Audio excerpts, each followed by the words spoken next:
want to look very briefly at the history of electricity, which has always been dangerous right from the beginning.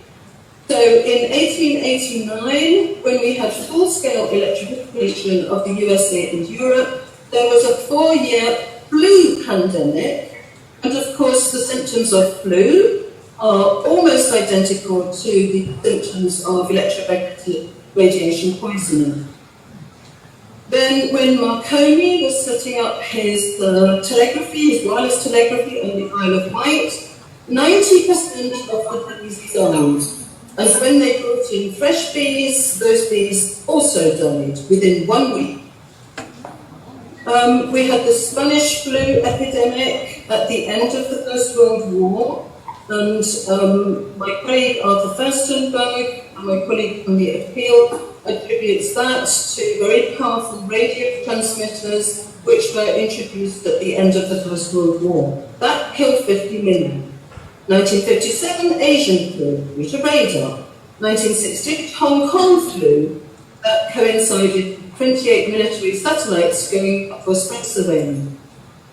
Then 1997, when we had the mass introduction of cell phones, we had a 31% increase in diabetes in the US in 1 year.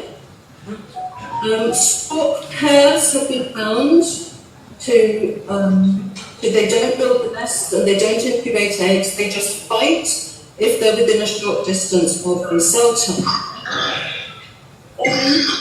Professor Ole Johansson has established that when we had the advent of AM radio, FM radio, colour television, we had breast, prostate and lung cancer increases, and then when AM radio was withdrawn in 1978, we had a corresponding decrease. When cell phones were introduced in the UK, the sparrow population declined 75%. Here you can see, at the bottom here, the green is the natural background radiation. And you can see the yellow shows you the exposure in the 1950s, the orange shows you the 1980s, and the red shows you the 2010s, which we're now above. International study showing us the results of the last 20 years, absolutely devastating health impacts, and the leader of the study said it was a silent or hidden epidemic. Of course, we know what that epidemic is, and it is definitely hidden, and it's called wireless technology. More health consequences, I will skip through them, you can look at them later. So we have several generations of wireless technology. It is all digitally pulsed and modulated, and it is all alien to our biology. It is all tech. 5G is a weapon. I have the documents. We know it's a weapon. It's established that it's a weapon. We also have 4 weapons experts campaigning against electromagnetic radiation, wireless technology, and 5G. This is what we're facing. We are facing being blanketed, every inch of the planet being blanketed with 5G and wireless radiation. And it's going to come at us from absolutely everywhere, and especially from space and from the stratosphere, and this puts our ionosphere and the entire planet in danger. David Bohm, who was a protege of Einstein, told us that we have this tendency in the West to fragment everything. We do not see things as connected.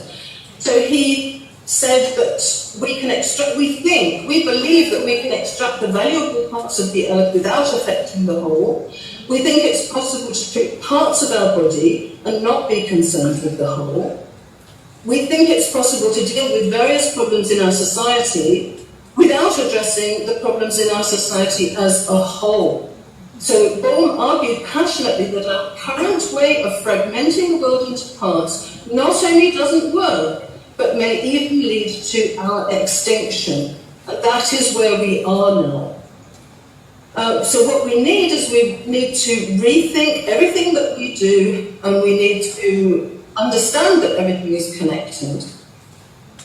And this awakening that is going on, I think, because of 5G is the key to the awakening. This is so horrendous that you only have one choice. You cannot hide from this, you must confront it. So the awakening is not something that takes place out there, the awakening is something that takes place in here. We do it individually. And in combating 5G, we do it one person at a time. And everybody is essential to this.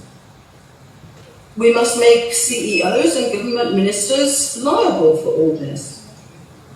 So this is alien to our biology. It has been killing us slowly since its introduction. We must not expand the use of electricity in general. We need to cut it back. We know that cell phones and Wi-Fi were never tested for health or safety, and we should not be using them. They destroy us, our children, our fertility, our minds, and our planetary home. Wireless technology cannot be made safe by reducing the power, because there are effects at near zero power. It's not a question of high power or low power. There are always effects because it's alien to our biology. Now, people talk about the options of fiber optic cable or Wi-Fi. This would be even worse. They've rolled out fiber optic cable here in Vienna, and I have been suffering from this for 2 weeks. Fiber optic cable enables 5G. If you don't want 5G, don't go for fiber optic cable. In terms of Wi-Fi, our bodies work with biophotons. So you do not, it's even worse, if you pulse and modulate light. This would kill us even faster. These are not options. So there's one solution only, and that is to say no, to get conscious, to awaken, and to get rid of your phone. People say, oh no, I must have the baby photos. Well, if you don't like killing the baby, then please hang on to your phone for the baby photos. But we have to understand what this is doing to us. We need you to smash your phone. I smashed it in January.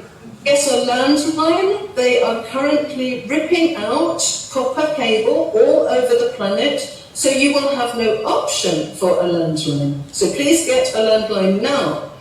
Please cable your computer and never use wireless. Or one possibility would be to keep your smartphone computer, but not as a phone. Don't ever connect it to Wi-Fi. Just have it as a computer.